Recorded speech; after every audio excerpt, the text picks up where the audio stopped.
True valor isn't the absence of fear, but the decision to move forward even when the neon lights flicker and fail. Witness the incredible bravery of ordinary souls who stood tall against the crushing weight of a cold, digital world. Hit that subscribe button now and find your courage. "She's not here," my brother said, blocking the doorway of my own house like a security guard who forgot whose name was on the deed. He didn't move. He didn't apologize. He just stood there in my grandfather's old flannel shirt, the one I had framed in a box in the spare room, wearing it like a souvenir he'd helped himself to. Behind him, through the gap between his arm and the doorframe, I could see his wife Dana sitting at my kitchen table. She was eating cereal from my grandmother's china bowl, the one I had been told as a child was never for everyday use. "I live here," I said. "My brother, let's call him what he is, a man who has borrowed money from me 11 times and paid it back 0, finally stepped aside. Barely.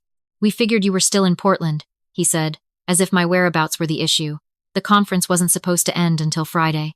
I stepped into my own foyer and looked around. The coat rack held jackets I didn't recognize. There were muddy sneakers, adult and children's, lined up along the baseboard I had repainted 2 months ago. From the back bedroom, I could hear cartoons. "Where are the kids?" I asked, though I already knew. "In the blue room." He crossed his arms. "Look, Sarah, Mom called and told us about the spare key. We needed somewhere to land for a few weeks. The apartment situation." "What apartment situation?" He exhaled like I was the unreasonable one. "We got a notice." "What kind of notice?" Dana appeared in the kitchen doorway, still holding my grandmother's spoon. "An eviction notice," she said. Not unkindly, but not apologetically either. 30 days. "The landlord is selling the building. We had nowhere to go." I looked at my house. My grandmother had left it to me specifically. Not to the family. Not to be divided among siblings. To me, in a will she had written with a notary present and 2 witnesses, because she always knew exactly how these situations played out. "You need to leave," I said. My brother's face shifted. Not into guilt, into strategy. "Sarah." He lowered his voice, the way he always did when he was about to say something he knew I'd push back on. "There are 2 kids in that room. They've had a rough 2 weeks. Dana's been crying every night. I've been sleeping 3 hours. We have nowhere to go until we find a place, and you have a 3-bedroom house that is just you and a cat. The cat has a name. I'm not joking around." "Neither am I." I set my bag down on the entry table. "You broke into my house. Mom gave us the key. Mom does not own this house. I gave her that key for emergencies. Not for," I gestured at the muddy sneakers, the strange jackets, the sound of cartoons playing in a room where my grandmother used to read for this. Dana set the spoon down on my counter. I watched her do it, this small claiming gesture, the spoon placed just slightly too comfortably on a surface that was not hers. "We figured if we just got settled," she said, "it wouldn't be such a shock. The kids are already enrolled in the school 2 blocks away. We did it online this morning. It's a really great district." There it was. The fait accompli. The already done it. The reality manufactured on the ground before I could object to the blueprints. They had moved the furniture of their lives into mine and dared me to be the person who dismantles it with children watching. I am 31 years old. I work in contract law.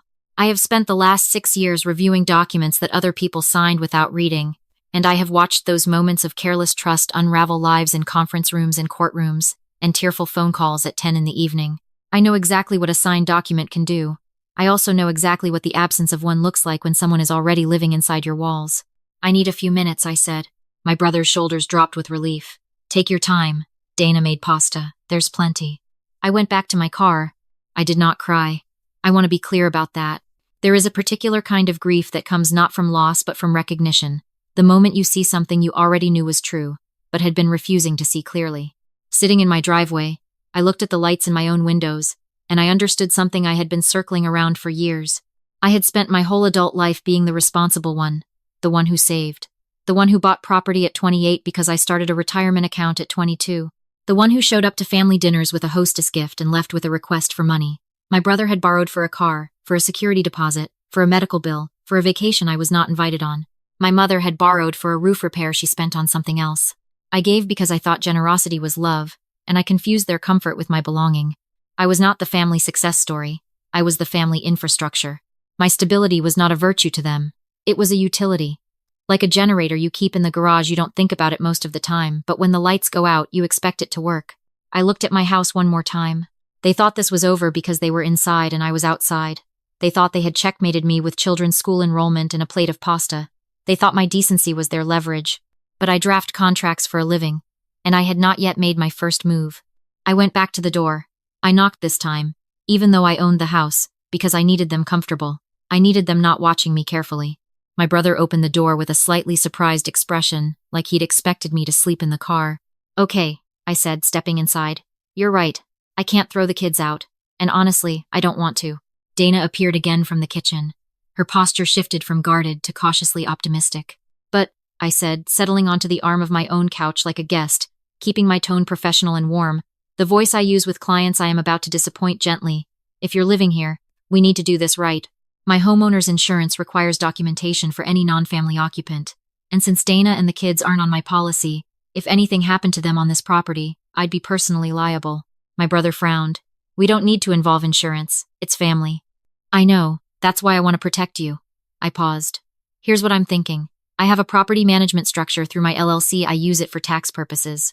If I list you as a live-in property caretaker, it creates a paper trail that protects everyone. You get to stay, the kids are covered under the property umbrella, and I get a legitimate business reason for the arrangement. It's honestly better for your taxes, too. Dana leaned in. What does that mean for us practically? It means you sign a caretaker services agreement. You're technically employed by my LLC at a nominal rate, which I immediately reinvest as a rent credit. On paper, you're not tenants. You're service providers. The distinction matters for insurance. I let that land. The other thing is, my LLC covers your health expenses while you're in the caretaker role. Medical, dental. I know the kids are overdue for checkups. I watched my brother's face change. I watched Dana's eyes go very still, in the way eyes go still when someone is trying not to show how much they want something. Dental? Dana asked. Full coverage. No copay. It goes through the business account. I pulled out my laptop. I can have the agreement drafted in 40 minutes. It's straightforward. You sign. The arrangement is legal. The kids are covered. And we don't have to have any more uncomfortable conversations. My brother looked at Dana. Dana looked at her hands. Then she looked back at me with the cautious expression of someone who has learned to distrust good news, but desperately needs it to be real. What's the catch? She asked. No catch. I bill it to the LLC. You get stability. I get peace of mind. I smiled. Honestly, this is better for me than just letting you stay informally. If this ever came up with my insurance or my accountant, I need documentation. I opened a new document and began typing. I was not writing a lease. A lease would have been catastrophic in this state. A lease creates a landlord-tenant relationship, which means a formal eviction process, which means court filings and 60-day notices and judges who hate seeing children displaced. I had watched that process extend for 8 months in a case I worked on last year. I was not doing that. I was writing a caretaker services agreement. The legal distinction is precise and it is lethal. A tenant pays rent and holds a possessory interest in the property. A caretaker holds a revocable license, a permission, not a right. The license exists only as long as the employment exists. The moment the employment terminates, the license terminates. There is no notice period. There is no eviction court. There is trespass. I typed the standard sections: first parties, property description, term, and then I buried the structural clauses in the middle, nestled between the benefit descriptions they would actually read. Clause 5b. Housing accommodation is provided exclusively as a condition of active employment status and constitutes a non-transferable license to occupy, not a tenancy or lease interest of any kind. Clause 8d. Termination of employment for any reason, including voluntary resignation, results in immediate and automatic revocation of occupancy license. Occupant agrees to vacate within 24 hours of termination notice. Clause 11.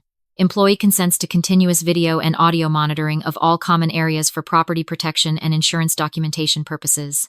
Consent is a condition of employment. Clause 14. Employee authorizes employer to conduct background screening and credit verification for bonding and insurance compliance.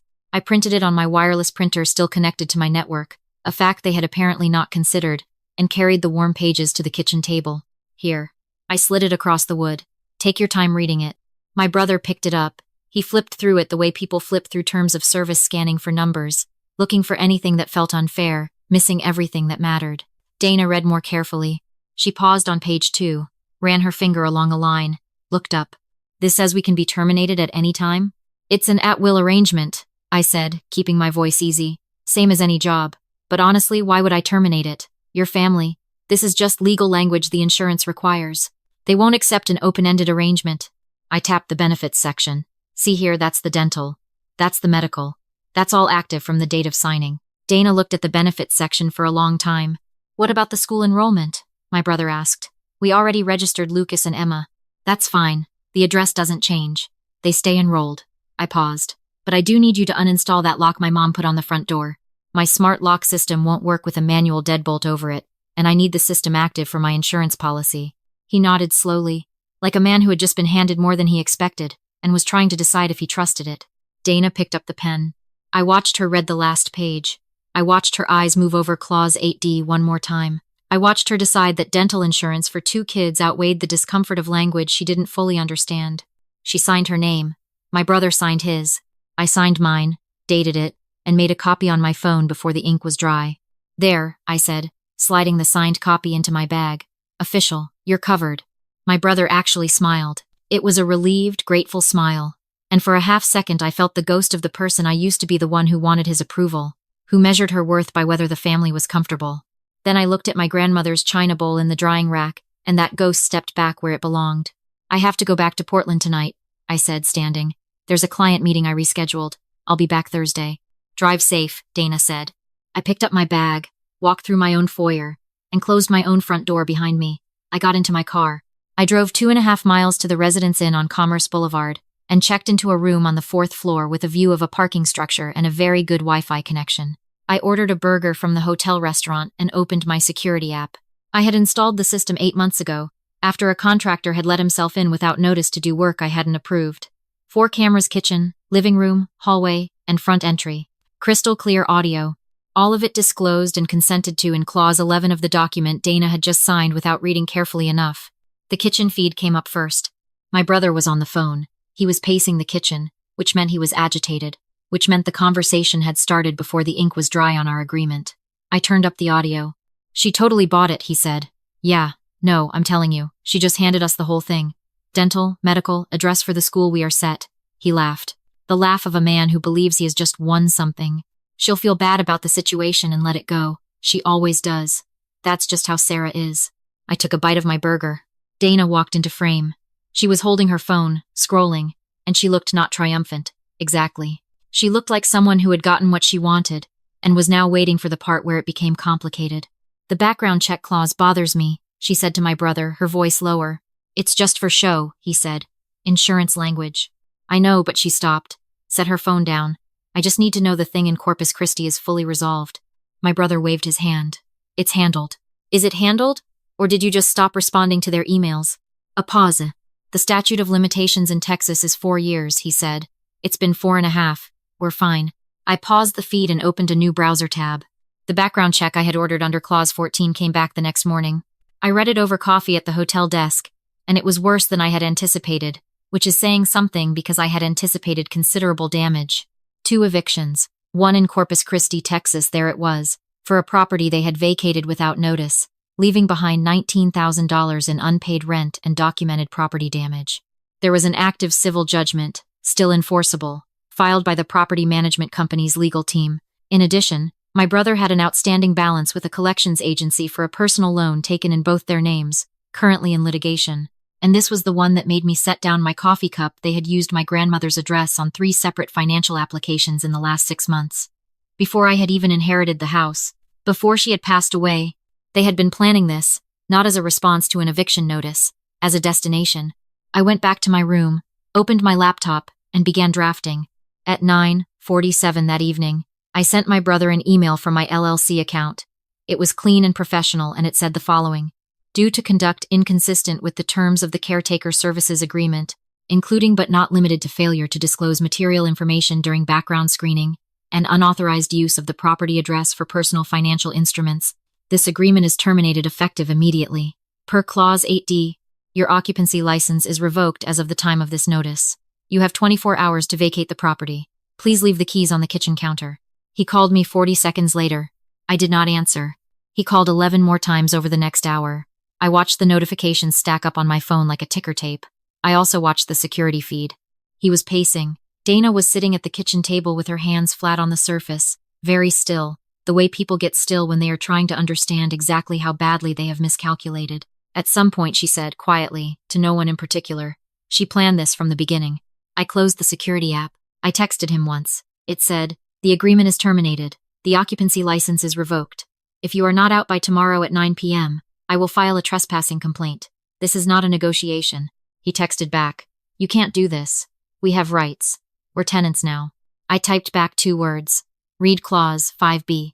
There was a long pause. Then, you need to call us. This is insane. The kids have school tomorrow. I put the phone down and opened my laptop. I pulled up the contact information for the collections firm handling the Corpus Christi judgment. Their legal department had an intake email for asset location tips. I had seen this kind of thing 100 times in contract work. A way for judgment creditors to track down defendants who had gone quiet. I composed a brief, factual message. I gave them the address. I gave them my brother's confirmed presence at that address. I attached the signed caretaker agreement as documentation of occupancy. I hit send. Then I called my locksmith and scheduled a full rekey for the following morning at 10 a.m. Then I called my mother. This conversation I had been putting off. My mother, who gave away my spare key without asking. My mother, who told my brother the house was available because I was out of town. My mother, who has, for 31 years, presented my stability as a resource available to anyone in the family who needed it, without ever once asking me. She picked up on the second ring. Sarah, how was the drive back? Did you get settled with your brother? I'm so glad you were able to work something. Mom, I said, I need you to listen to me without interrupting. She did not interrupt. To her credit, she actually listened, which is not always guaranteed. I told her about the agreement. I told her it had been terminated. I told her about the Corpus Christi judgment, the financial applications filed using the property address before grandmother had even passed, the credit accounts in default. I told her about the phone call I had watched on the security feed, my brother saying she totally bought it. Silence. I didn't know about any of that, she said finally. I believe you, I said, and I meant it. But Mom, you gave away my key. You told them the house was empty. You helped create a situation that was built on the assumption that I would feel too guilty to undo it. They needed help, Sarah. And you have so much. I have what I built, I said, not what I was handed. And I love you, but I am not the family's contingency plan. I am a person. Another silence, longer this time.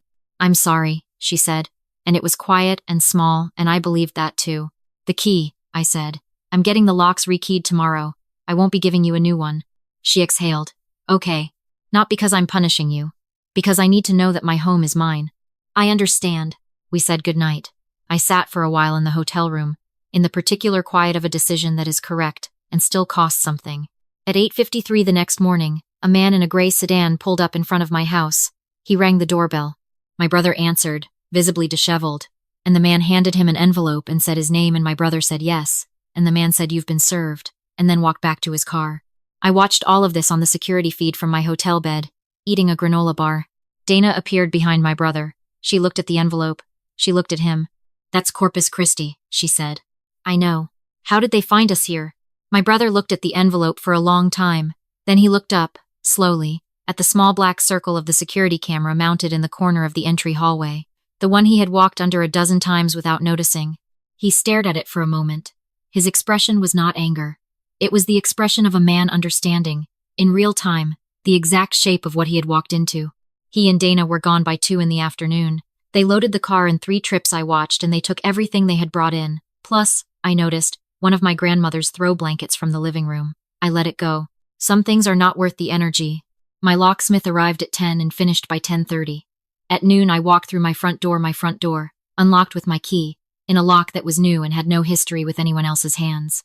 The house smelled like other people. It always does after. I opened the windows.